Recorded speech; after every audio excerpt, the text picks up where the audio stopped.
Chapter 36. The Anatomy of a Ruse. The following week the atmosphere in Asterra shifted. The rain that had pelted the city for days finally cleared, leaving behind a damp, reflective sheen on the streets that made every shadow look like a silhouette.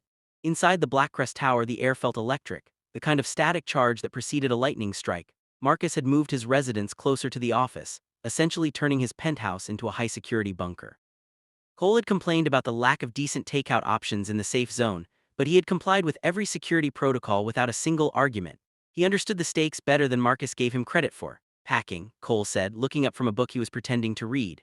He was curled up on the oversized leather sofa in the penthouse living room, watching Marcus move back and forth in front of the floor-to-ceiling windows. Calculating, Marcus corrected, his voice calm though his eyes were sharp as flint. Benston has gone quiet, too quiet, even for a man who enjoys the slow burn. Maybe he realized you're too much trouble, Cole suggested, tossing his book aside. Marcus stopped packing and looked at him. Benston doesn't know how to quit. He knows that I have a life outside of Blackcrest, and he knows that you are the architect of that life. He's looking for the one thing I can't protect, which is my own composure. Door opened and Adrian entered, looking grimmer than usual. He didn't wait for an invitation, he walked straight to the secure console embedded in the wall. Marcus, we found something. It wasn't at the docks and it wasn't at the offices. Marcus moved to the console instantly. Where? The community center, Adrian replied, pulling up a video feed. The one Cole volunteers at on weekends. Benston's people weren't watching us, they were preparing it. Cole stood up, his face pale.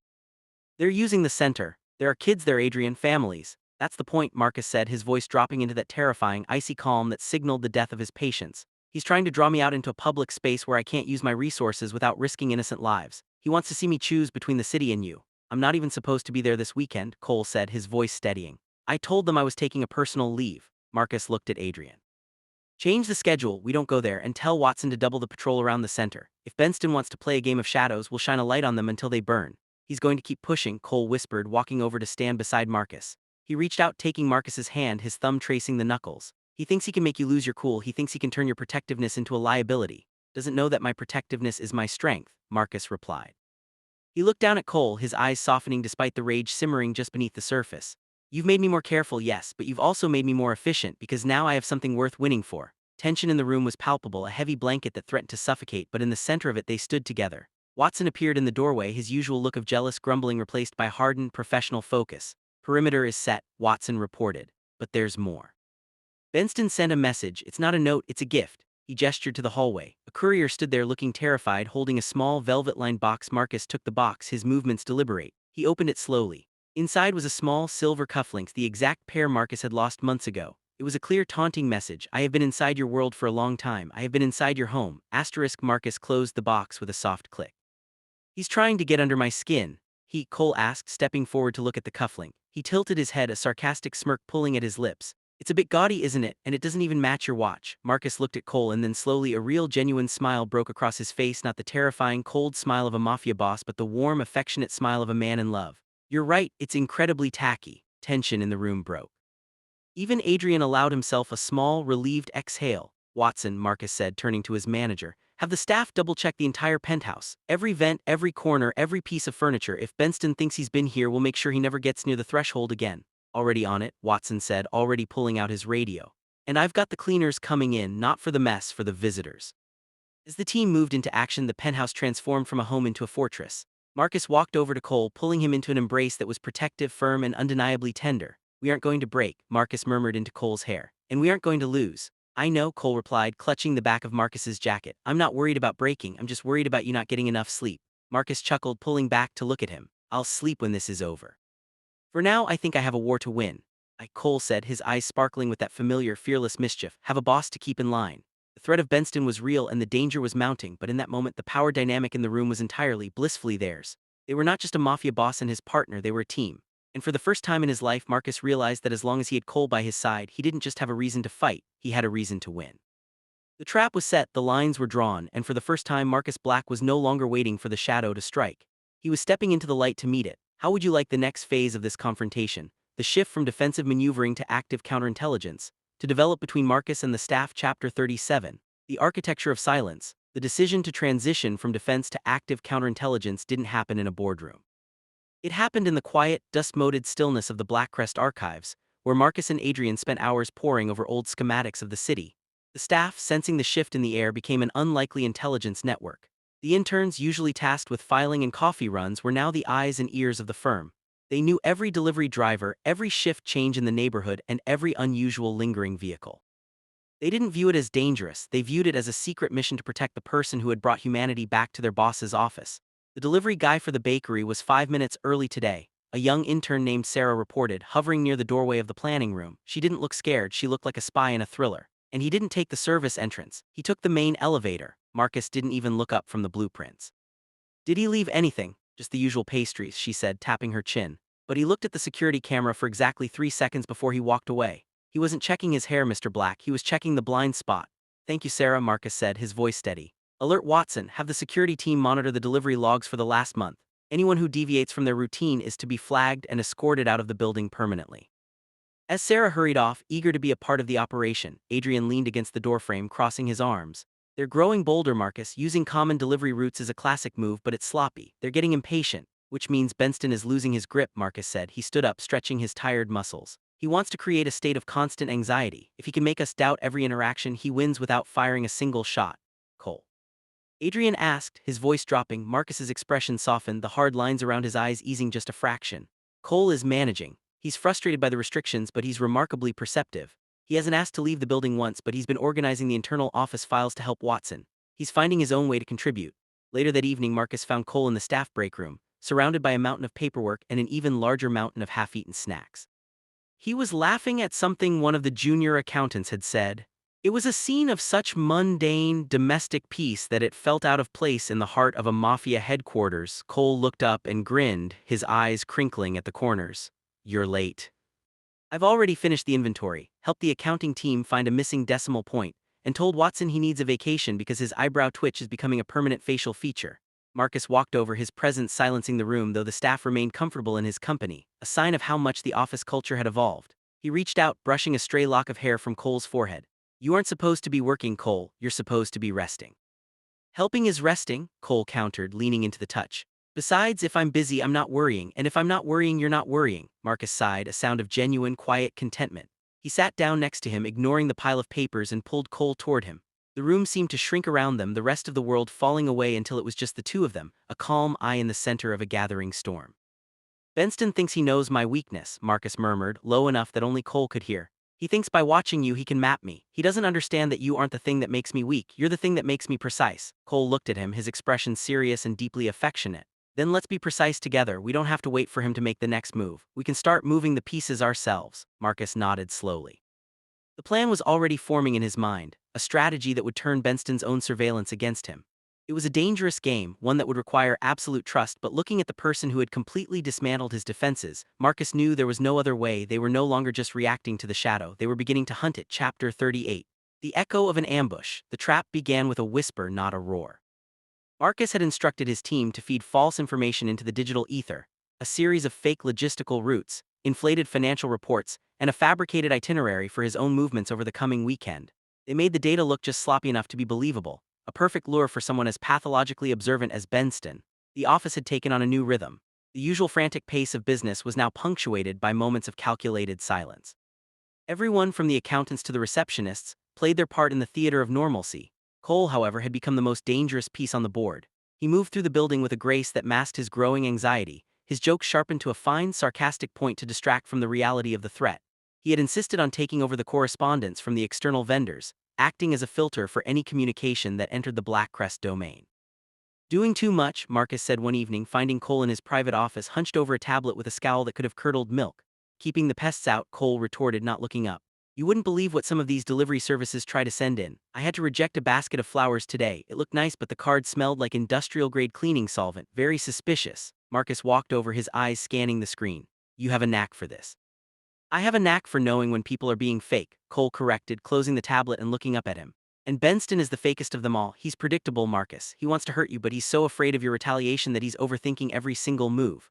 He's not overthinking, Marcus said, his voice quiet as he placed his hands on the back of Cole's chair. He's savoring. He wants the moment to be perfect. Well, it's not going to be, Cole said, his voice firm. Because we aren't going to give it to him. The following day, the ruse was put to the test. A transport vehicle carrying what was labeled as high-value security assets was sent out toward the city outskirts, a path Marcus would theoretically never take. They monitored it from afar, hidden behind layers of encrypted surveillance. By mid-afternoon, the reports started coming in. Adrian stood at the command console, his face pale. They're moving, Marcus. 3 vehicles, intercept pattern. They've taken the bait. Marcus stood perfectly still, his eyes fixed on the map. Wait, Marcus, if we don't move now, the asset? Wait, Marcus commanded, his voice devoid of emotion. They watched as the dots on the map converged. It was a cold, clinical dance of digital icons. When the intercept happened, it was swift and violent, but it occurred exactly where Marcus had predicted. The trap Benston had laid was sprung, but there was nothing inside the target vehicle except for GPS trackers and a looped video feed of an empty room. The silence that filled the Blackcrest war room was absolute. He's going to know, Adrian whispered. He's going to know it was a setup. Marcus said, his gaze hard. Now he knows that we aren't just hiding, we're watching back. But even as the tension in the room began to diffuse, a different kind of anxiety took root in Marcus's chest. He looked at the screen, then at Cole, who was sitting at the edge of the room, uncharacteristically quiet. Cole's face was unreadable, his eyes fixed on the floor. Marcus left the command station and walked to him, kneeling so they were at eye level. You okay? Cole looked up, and for the first time the sarcasm was gone, replaced by a raw flicker of uncertainty. It worked, didn't it? We outsmarted him. Did, Marcus confirmed, his hand resting on Cole's knee. Then why? Cole whispered. Do I feel like the game is only just beginning? Marcus didn't have an answer for that. He simply pulled Cole closer, the protective instinct surging within him, sharp and all-consuming. He knew that outsmarting Benston was only the first step. They had pushed the beast, and now they had to prepare for the inevitable, brutal lunge. As the office staff slowly began to exhale, returning to their tasks with a collective sense of victory, Marcus remained tethered to the moment, watching the shadows for any sign of a countermove. He knew with a certainty that chilled his blood that the real test of their strength wasn't going to happen in the streets but in the fragile, quiet spaces between them. Chapter 40. The unseen fracture. The quiet, when it settled over the Blackcrest Tower, was not a peaceful one. It was a pressurized silence, the kind that made the skin prickle. Marcus found himself working longer hours, his focus shifting from the daily operations of the syndicate to the microscopic details of Asterra's security grid. He was no longer just managing a mafia organization, he was actively fortifying a kingdom. Despite his efforts, the strain was beginning to show. Adrian, ever the silent observer, noticed the way Marcus would pause mid-sentence, his gaze drifting toward the office door as if expecting it to burst open. He noticed the way Marcus checked his phone every 12 minutes, waiting for a secure ping from the apartment. Running yourself thin, Marcus, Adrian said late one Tuesday, setting a glass of water down on the desk. The team has the perimeter covered. Even Benston's most persistent shadows can't get within 3 blocks of the tower. That's what I thought last week, Marcus replied, not looking up from the encrypted data streams. Then we found the device in the vents. He's not playing by the rules of the city, Adrian, he's playing by his own. That's why you have to sleep, Adrian insisted. If you crash, the organization crashes. If the organization crashes, he wins. Marcus finally looked up, his eyes rimmed with exhaustion. I don't care about the organization. I care about the fact that he knows where Cole lives, where he works, and what he eats for breakfast. He's taunting me, waiting for me to make one mistake. Then don't make it, Adrian said, his voice unusually soft. Go home, see him, remind yourself why you're doing this. Marcus didn't need to be told twice. He gathered his coat, the fabric heavy and familiar, and stepped out into the night. The journey from the tower to his penthouse was handled with extreme caution, 3 vehicles, decoys, and a route that changed every time he took it. By the time he stepped into the apartment, his nerves were frayed. He expected to find Cole waiting for him, perhaps reading or catching up on work. Instead, he found the apartment strangely quiet. Cole, Marcus called out, his hand instinctively dropping to the holster hidden beneath his jacket. There was no answer. He moved through the living room, the kitchen, and down the hallway, his heart hammering against his ribs in a way he hadn't experienced since he first took over Blackcrest. He entered the bedroom, his eyes darting to the window, the closet, the bed. Cole was curled up in the corner of the bed, his back to the door. Tucked under a thick duvet. He wasn't asleep, his shoulders were tense, his breathing ragged. Marcus exhaled, a rush of relief washing over him, though it was quickly followed by a sharp, protective concern. He crossed the room in 2 strides, sitting on the edge of the mattress and placing a hand on Cole's shoulder. Cole, what's wrong? Cole shifted, turning around. His face was pale, his eyes wide and brimming with a mixture of fear and something else, something like shame. I thought I heard someone in the hallway. Marcus's entire demeanor shifted. The exhaustion vanished, replaced by a cold, lethal focus. He stood up, heading straight for the security panel by the door, scanning the interior and exterior cameras. The sensors are clear, nothing tripped the alarms, no one has been near this floor for hours. I know, Cole whispered, sitting up and hugging the duvet to his chest. I know it was probably just the building settling, but I felt it, Marcus, I felt like he was right outside. Marcus returned to the bed, pulling Cole into his arms. He held him tightly, pressing his face into the crook of Cole's neck, trying to anchor them both against the encroaching dread. I'm here, no one is coming in here, not tonight, not ever. You look tired, Cole said, his voice trembling slightly as he reached up to touch Marcus's jaw. You're doing this all for me, aren't you, carrying all this weight? I'm doing it because I want to, Marcus replied, his voice a low, steady rumble meant to soothe. You're the only person who has ever made me feel like I have something worth protecting that isn't made of steel or concrete. Cole leaned into him, his breathing finally beginning to slow. They sat there for a long time, the only sound the faint, distant hum of the city outside. It was a moment of profound intimacy, but it was marred by a secret that Cole had begun to hide. In the last few days he had noticed changes in himself. A persistent gnawing fatigue, a sudden aversion to his favorite scents, a strange, persistent hum of life he couldn't quite explain. He had dismissed it as stress, but the fear that he was becoming a burden, a weak link that Marcus would have to divert his attention to, was becoming too much to bear. He looked at Marcus, his heart aching with a love so fierce it terrified him. He couldn't tell him, not yet. Not while Benston was circling, waiting for any sign of a crack in the armor. "Promise me something," Cole said, his voice barely a breath. "Anything," Marcus replied, pulling him closer. "Promise me that if the worst happens you won't let it change who you are, you'll keep going, you'll keep the city safe." Marcus stiffened, his hold on Cole tightening until it was almost painful. "Don't talk like that, we aren't going to lose." "I know," Cole said, closing his eyes, "but just promise." Marcus didn't answer, his silence a refusal to acknowledge the possibility. Instead he kissed Cole's forehead, his resolve hardening into something colder, sharper, and more dangerous than it had ever been. He would protect this peace. He would burn the city down before he let anything happen to the person who was the center of his world. But in the dark, the shadow outside seemed to grow just a little bit longer. Chapter 41. The static in the air. The morning after the incident, the penthouse felt different. The sunlight was the same, the coffee still smelled like the expensive blend Marcus insisted on, and the city hummed its usual chaotic tune outside. But for Cole the air felt heavy like the atmosphere before a thunderstorm. He watched Marcus from the kitchen island. The Alpha was busy on his phone, his thumb moving with a rhythmic, impatient precision as he coordinated with Adrian. Even in a simple button-down shirt, Marcus radiated a command that kept the world at bay. He was a fortress, and Cole felt like a secret that the fortress was struggling to keep.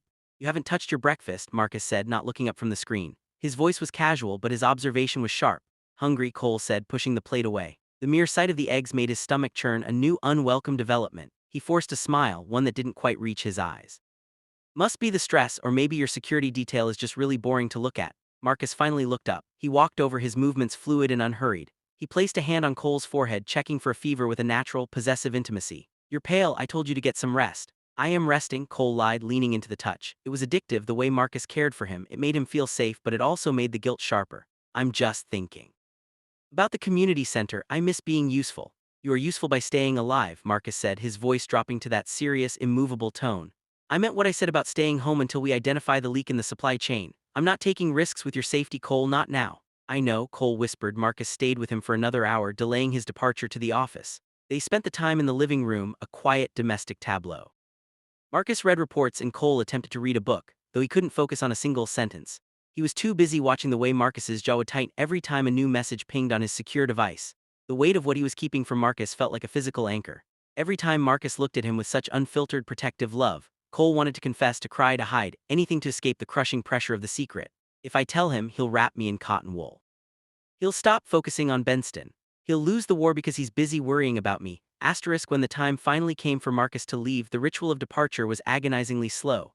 Marcus stood by the door, his hand resting on Cole's shoulder, his thumb tracing the line of his collarbone. "Adrian will be in the lobby. Watson will be checking in every hour," Marcus said, his eyes searching Cole's face. "Call me, not for an emergency, just call me." "Will," Cole promised, standing on his tiptoes to kiss Marcus's cheek. As the door clicked shut, the silence of the apartment roared into existence.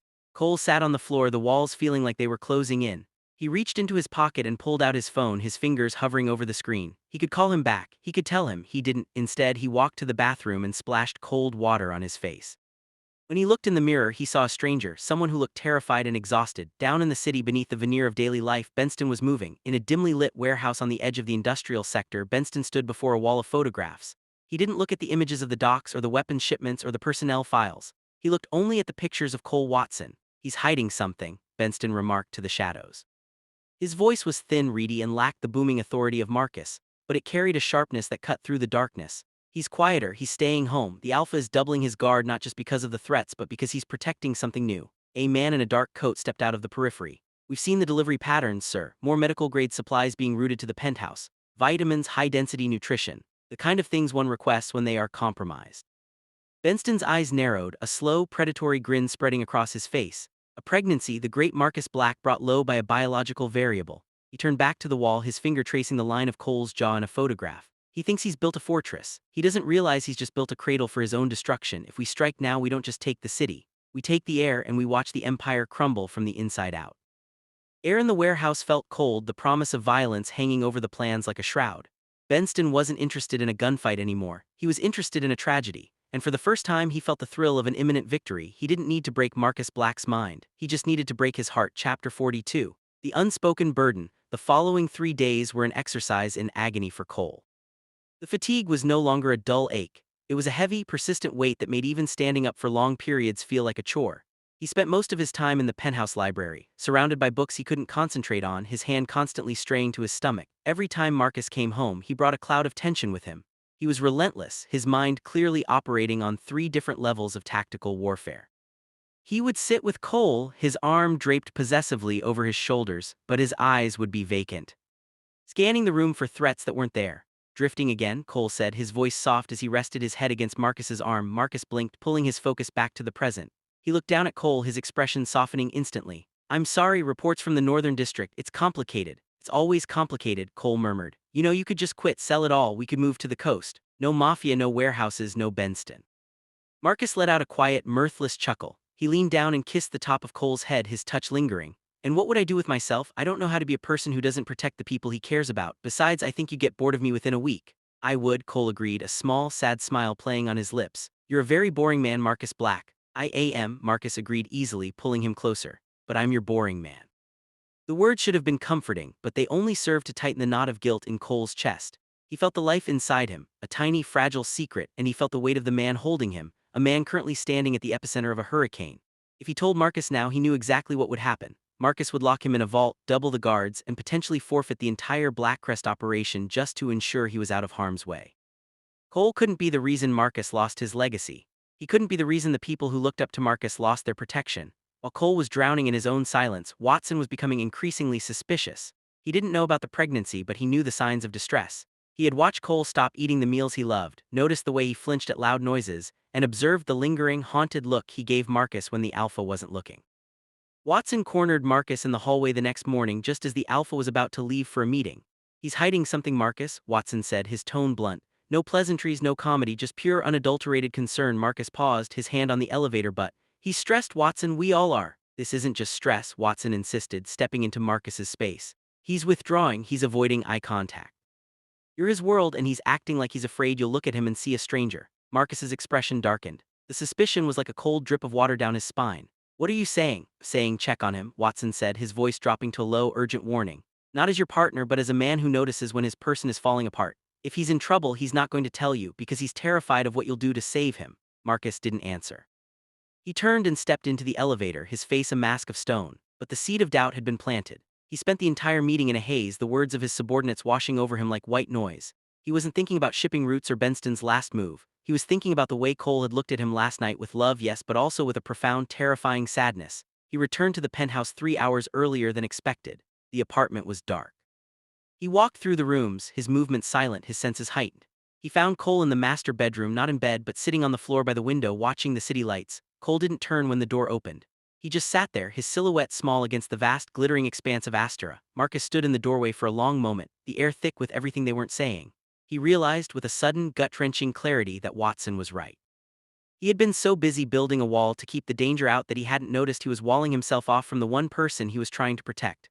"Cole," Marcus said, his voice steady. Cole jumped, turning around quickly. He forced a smile, one that didn't reach his eyes. "You're home early." Marcus walked over and knelt in front of him. He didn't touch him, he just looked at him, his gaze searching, relentless and deep.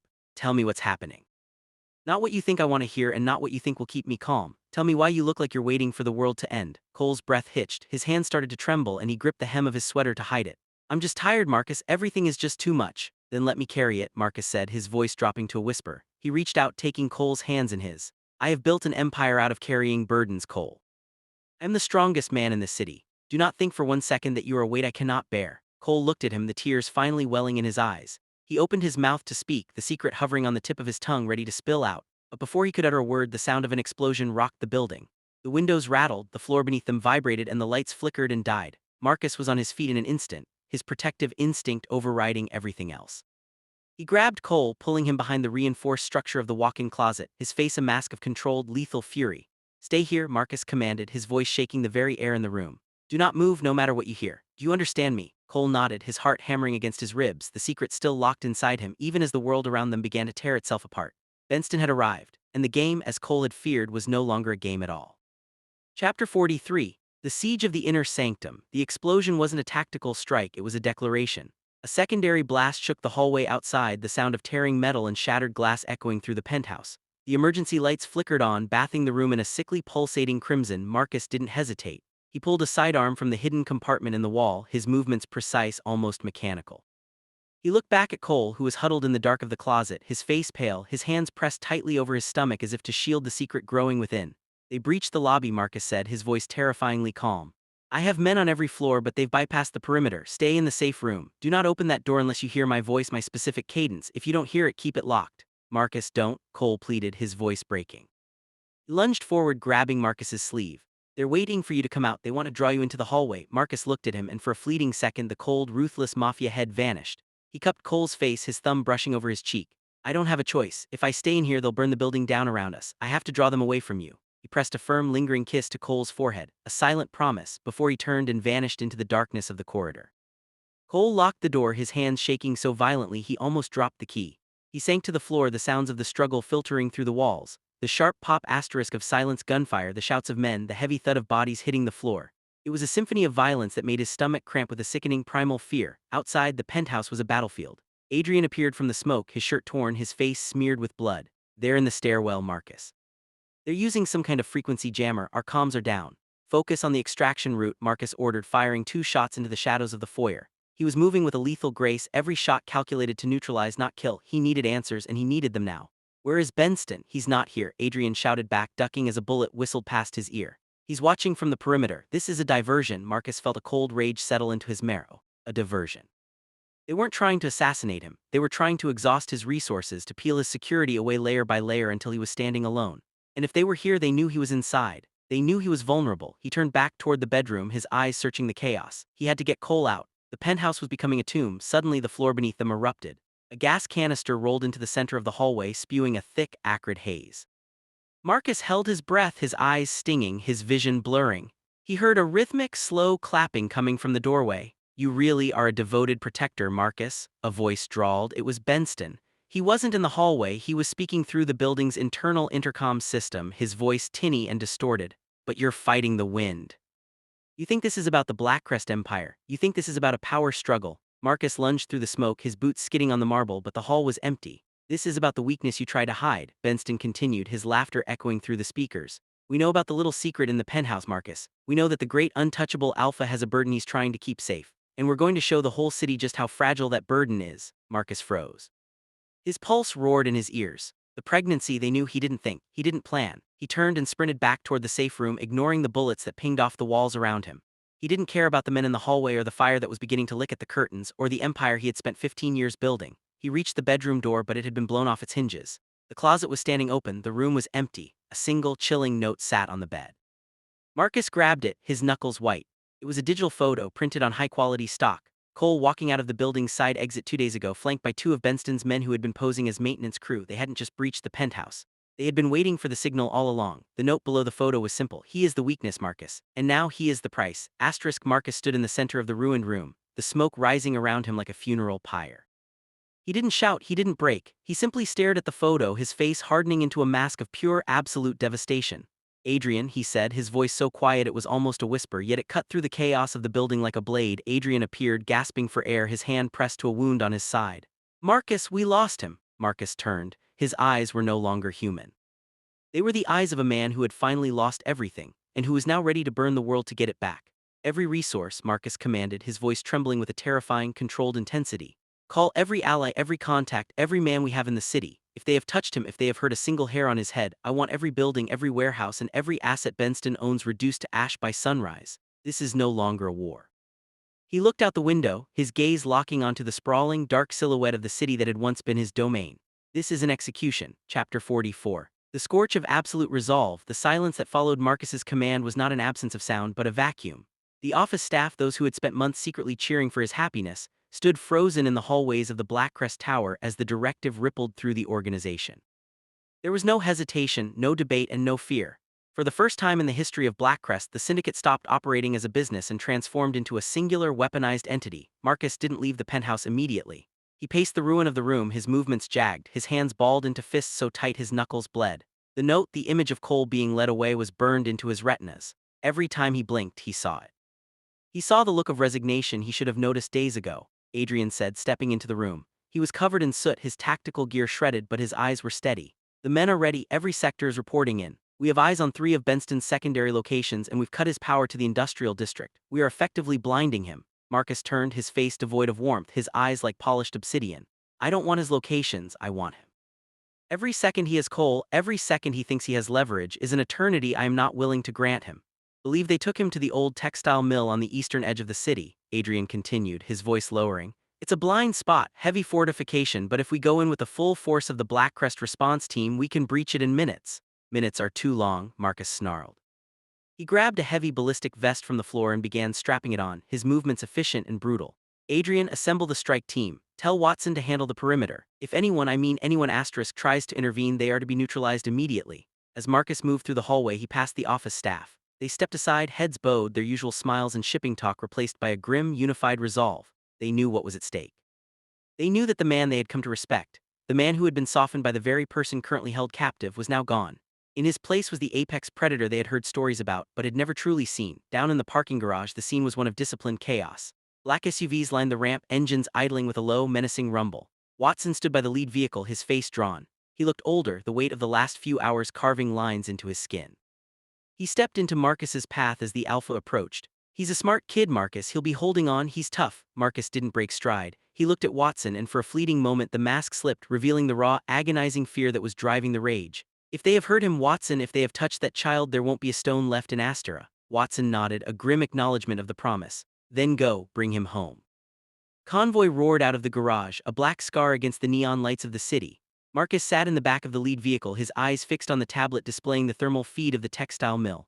The structure was a heat signature labyrinth, but there in the center was a single, smaller point of light. It was Cole, his heartbeat was erratic, a frantic flickering on the monitor. He's still alive, Marcus whispered to himself, the words a desperate prayer. As the convoy neared the outskirts of the industrial zone, the city began to feel like a graveyard. Benston had cleared the streets, a final arrogant move to signal that this was a private theater of cruelty. But Marcus wasn't playing a game of psychological warfare anymore. He tapped his comms. All units, listen to me. We do not negotiate. We do not wait for a signal. We breach on my mark. If you see a weapon, do not give them the chance to fire. Burn it all down. He looked at the dark silhouette of the mill rising against the night sky. The air crackled with the static of coming violence, and Marcus felt the familiar, cold precision of the hunt settle over him. He was coming for his heart, and he was ready to watch the world burn to save it. Chapter 45. The breaking point, the textile mill, was a skeletal structure of rusted iron and shattered concrete, looming over the dark marshland like a tombstone. Inside, the air was thick with the smell of mildew, and the sharp metallic tang of ozone from the improvised security systems Benston had installed. Cole sat in the center of a barren concrete room, his wrists bound tightly behind him. His head throbbed, a rhythmic, nauseating beat that kept time with the distant sounds of the city. He was cold, shivering despite the humid air, and every time he tried to take a deep breath, he felt a sharp, protective ache in his abdomen. He couldn't let them know. If they knew about the baby, he would be worth even more as leverage. He had to stay quiet, he had to stay strong. A heavy metal door groaned on its hinges. Benston stepped in, his polished shoes clicking sharply against the concrete. He looked relaxed, almost bored, like a man observing a specimen under glass. Remarkably quiet, Cole, Benston said, packing around him. Most people in your position are screaming or bargaining or crying. You're just waiting. Cole lifted his head, his eyes burning with a defiance that hadn't dimmed even as his energy flagged.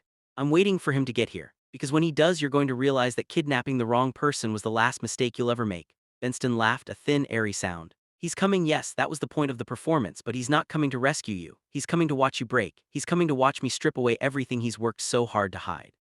He's not hiding anything, Cole spat, his voice raspy. He's protecting the only thing that matters, and you're just a sad small man who couldn't find a life of his own, so you decided to tear apart his. Benston stopped packing. His expression shifted, the facade of boredom cracking to reveal a cold, hollow rage. He leaned down, gripping Cole's chin so hard it hurt. You think you're so special, you're a variable, a biological complication, once you're gone. Marcus will go back to being the machine he's always been. The city will be better for it. He's never going back, Cole whispered, his voice steady. You changed him, Benston. You made him realize that he couldn't afford to be just a machine anymore, and because of that you've already lost. Benston's jaw tight. He drew his hand back as if to strike, but stopped when a dull, low boom echoed from the perimeter of the mill. Then another. The security alarms didn't blare. They simply died, snuffed out in a synchronized failure. Outside, the night erupted. Marcus didn't approach the mill with the caution of a soldier. He approached with the inevitability of a natural disaster. He led the breach personally, moving through the shadows of the loading docks with a weapon in one hand and a thermal scanner in the other. Every obstacle, every armed sentry, every locked gate was dismantled in seconds. There in the central bay, Adrian's voice crackled over the comms, tense and focused. 3 floors up, we have visual on Benston's men. Clear the path, Marcus commanded, his voice a low, dangerous vibration. I'm going for him. He didn't wait for his team to finish the sweep. He bypassed the main stairwell, climbing the exterior scaffolding like a shadow, his movements silent and lethal. He reached the 3rd floor, his eyes scanning the interior through a cracked window pane. He saw the room, he saw Cole. He saw Benston. The sight of Cole, bound and pale, struck Marcus with a pain so sharp it nearly brought him to his knees. His finger hovered over the trigger, his heart hammering against his ribs in a wild, frantic rhythm. He didn't shoot. He waited for the perfect opening. Inside the room, Benston had pulled a sidearm, his finger dancing near the trigger. He's here, Benston murmured, looking toward the door. Can you feel him, Cole, the great alpha coming to collect his prize? He's not collecting a prize, Cole said, his voice faint. He's coming for his life. Window shattered in a spray of glass and noise. Marcus vaulted into the room, a blur of motion and steel. He didn't fire at Benston, he fired at the lock on Cole's restraints, the bullet grazing the metal and snapping the chain with pinpoint accuracy. Benston turned, firing wildly, but Marcus was already moving, closing the distance between them with a predator's grace. He slammed into Benston, knocking the gun from his hand and pinned him against the concrete wall, his forearm pressing against Benston's throat. The room went silent save for the heavy, ragged breathing of the 3 men. Marcus didn't look at Benston. He didn't look at the gun on the floor. He looked at Cole, who was slumped against the wall, his hands free, his eyes wide and shocked. I told you, Marcus said, his voice shaking with an intensity that chilled the air. I told you I'd burn the world down to find you. Cole let out a shaky, sobbing laugh, the tension finally breaking. You're late, I almost started a fight with him myself. Marcus didn't smile. He turned his attention back to Benston, his eyes turning into pits of absolute, terrifying darkness. You thought he was a weakness, Marcus whispered, his voice so cold it felt like ice on skin. You thought he was a price, you have no idea what you've actually done. He didn't kill him, not yet. He hauled Benston up and threw him toward the doorway where Adrian and the rest of the team were waiting, their weapons leveled. Take him, Marcus commanded, his voice devoid of mercy. Take him to the lowest level and keep him alive barely. I want him to watch what happens to his legacy when I'm finished with it. As the team dragged Benston away, Marcus turned back to Cole. He dropped to his knees, his hands hovering over Cole's body as if he were afraid to touch him, afraid that if he did, he would break. I'm here, Marcus whispered, the raw, unvarnished fear finally surfacing in his voice. I'm here and I'm not letting you go. Cole reached out, his hand trembling as he touched Marcus's face. I'm okay, Marcus, I'm okay. Marcus leaned his forehead against Cole, the exhaustion of the last few days finally catching up to him. He was a man who had won the war, but as he held the person who was his everything, he felt the true gravity of what they had endured. We're going home, Marcus said, lifting him gently. And we're never leaving each other's sight again. Chapter 46. The gentle aftermath. The ride back to the Blackcrest penthouse was a blur of high-speed maneuvers and heavy security, but for Marcus, it felt like the first time he had truly breathed in days. He kept Cole tucked against his chest in the back of the SUV, his hand splayed firmly over Cole's back, monitoring every shallow, shaky breath. Squeezing too hard, Cole murmured, though he didn't pull away. He was exhausted, his body aching from the restraints, but the warmth of Marcus's presence was the only medicine he needed. Never letting go, Marcus replied, his voice still edged with the remnants of his lethal, cold-blooded rage. He looked down at Cole, his eyes searching every inch of his face for injuries. I'm taking you to the infirmary first, I don't care what you say, I need the doctors to verify you're all right. I'm fine, Marcus, really, Cole insisted, though he let his head drop onto Marcus's shoulder. Just hungry and tired and maybe a little traumatized, but we can talk about that later. Marcus didn't argue. When they arrived at the tower, he bypassed the lobby and took the private service elevator directly to the executive infirmary level. The staff was already waiting, their faces pale but relieved. It was during the routine examination that the room grew quiet. Marcus stood by the door, his jaw tight, refusing to leave Cole's side even as the doctor performed a series of basic checks. Mr. Watson, the doctor said, glancing up from his tablet, his brow furrowed in careful consideration. There is some mild inflammation around your abdomen, which is expected given the stress and the physical restraints. But there is something else. Based on your symptoms and the preliminary hormone levels, I need to perform an ultrasound. Cole froze. His breath hitched in his throat and his eyes darted to Marcus, who was already moving closer, his protective instinct flaring at the mention of anything being wrong. What is it?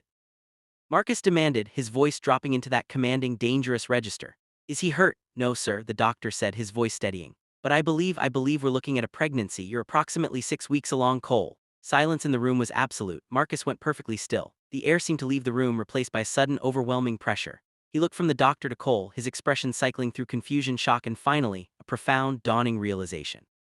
Cole looked down at his hands, his heart hammering against his ribs.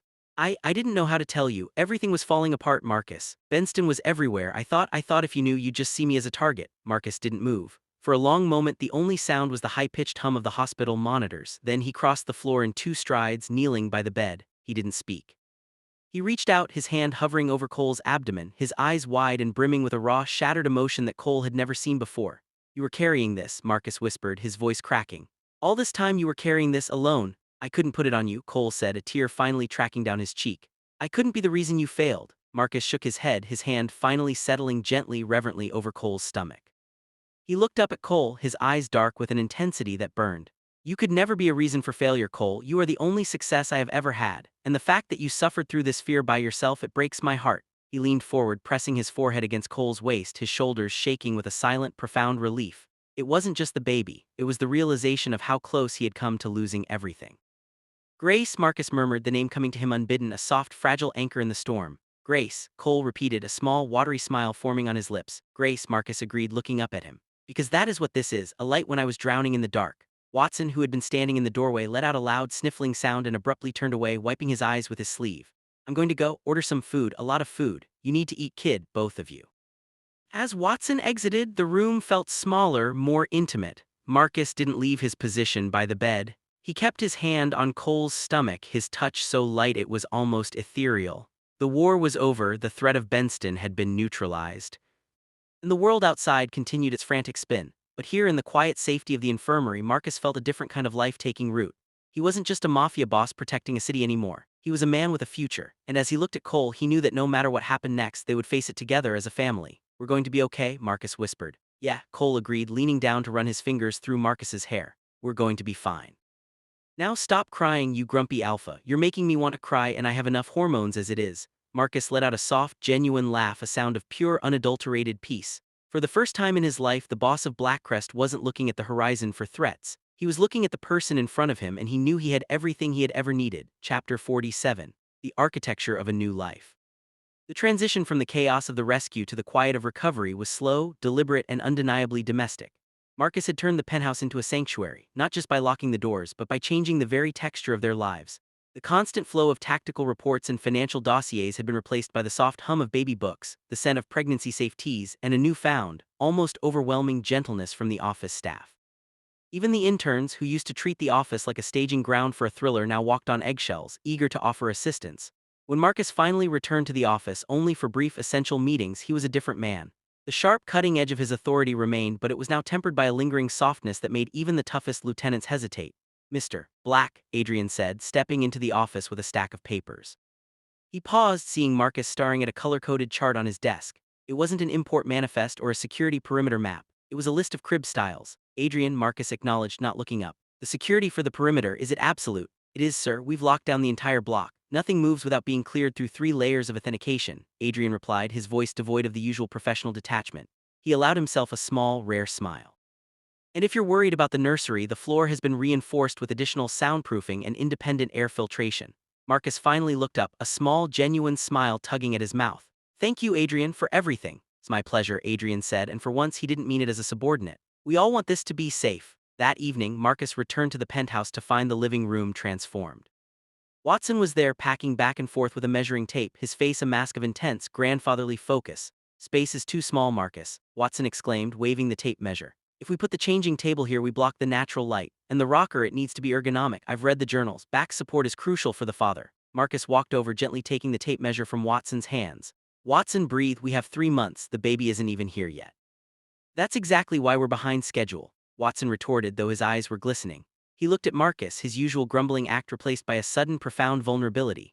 "I spent 15 years watching you build an empire out of cold stone. I never thought I'd see you building a home." Marcus looked around the room, at the soft blankets draped over the sofa, the piles of books on parenting, and the way the evening light hit the space where a cradle would soon sit. He felt a profound sense of grounding. The violence of his past, the shadow of Benston, and the cold calculations of the Mafia felt like a lifetime away. He walked to the bedroom where Cole was resting. The younger man was curled up in a mountain of pillows, his hand resting on his slightly rounded stomach. He looked peaceful, the haunting shadows of his kidnapping finally receding. Marcus sat on the edge of the bed, his hand moving to join Cole on his stomach. He felt a soft, fluttering sensation, a first movement that made his breath hitch. "He's active today," Cole whispered, his eyes closed, a contented smile on his face. "He's probably already tired of your voice talking about security protocols." "Needs to learn early," Marcus said, his voice thick with emotion. "He needs to know that his world is safe." "World is us, Marcus," Cole said, opening his eyes to look at him. "Not the towers, not the syndicates, just us." Marcus leaned down, resting his forehead against Cole.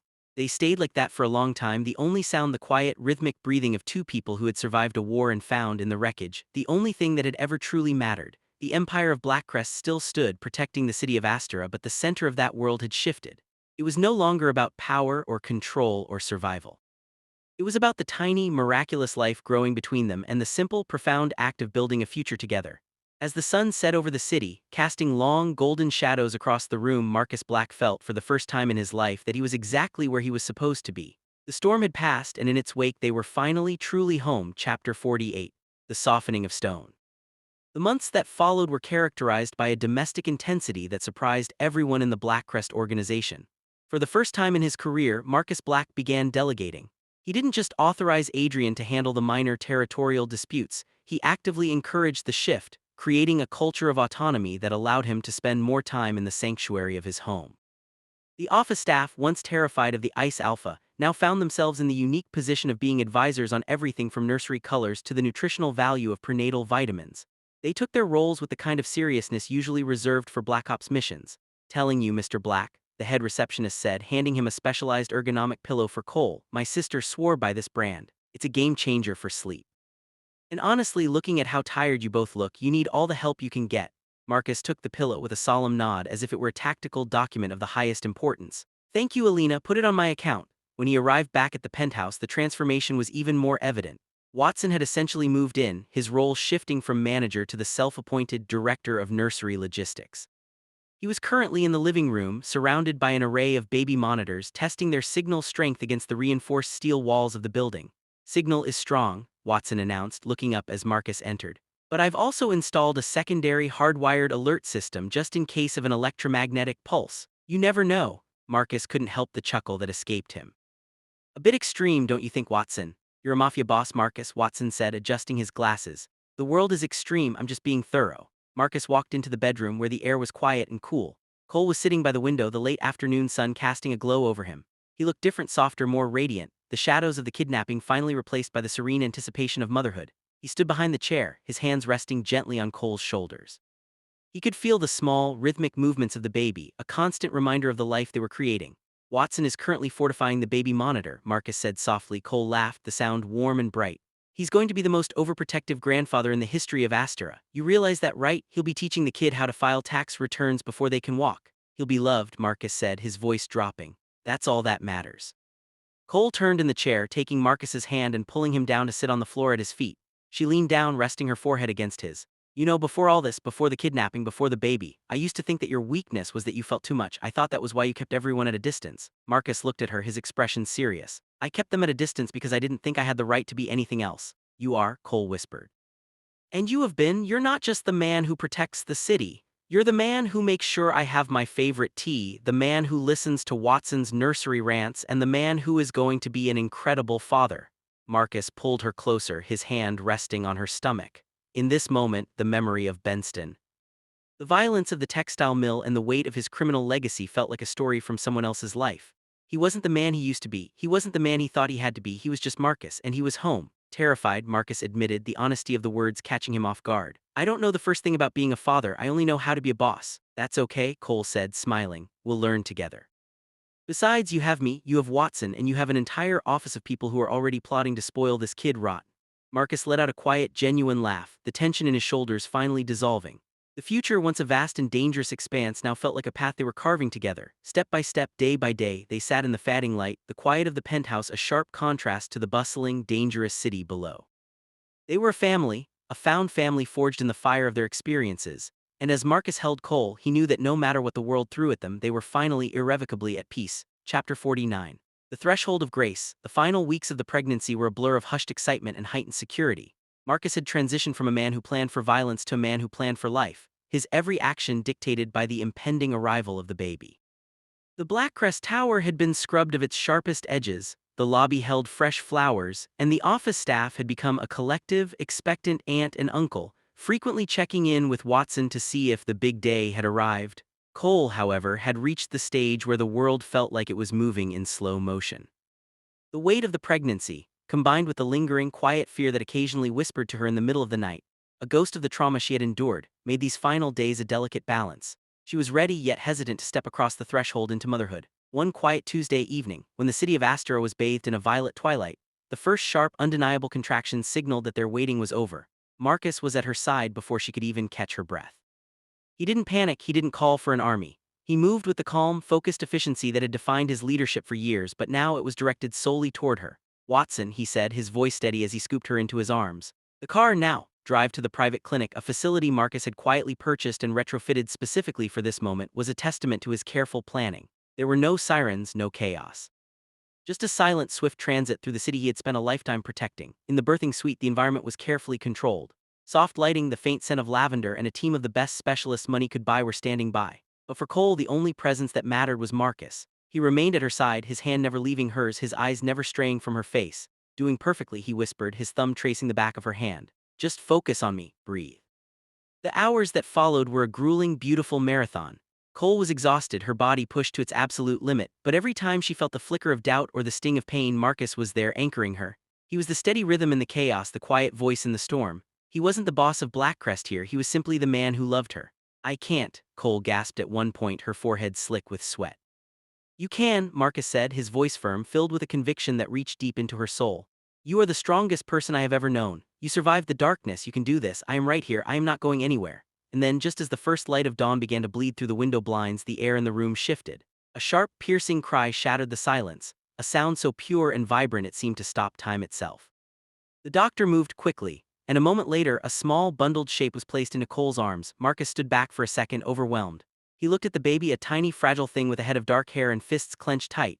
His hands, which had gripped weapons and led empires, trembled as he reached out to touch the baby's cheek. "Grace," he whispered, the name feeling sacred on his lips. Cole looked up at him, her eyes shining with tears of relief and exhaustion. She held the baby out to him. "She's yours too, Marcus." Marcus sat on the edge of the bed and carefully, with the gentleness of a man handling the most precious treasure in the world, took his daughter. As he cradled her, she let out a small, contented sigh and tucked her head against his chest. In that moment, the weight of the past, the violence, the loneliness, the endless need to be stone vanished. He was a father, he was a partner, he was complete. Watson entered the room a moment later, his face pale and eyes wide. He stopped dead when he saw the scene, Marcus cradling the baby, looking at her with an expression of such raw, unfiltered love that Watson felt his own heart crack open. She's here," Watson whispered, his voice failing him. "She is," Marcus said, looking up with a smile that transformed his entire face. "She's here, Watson, and she's safe." Room was filled with a peace that was almost tangible. Outside, the city of Asterra was waking up, unaware that the most powerful man within its borders had just been fundamentally and permanently changed.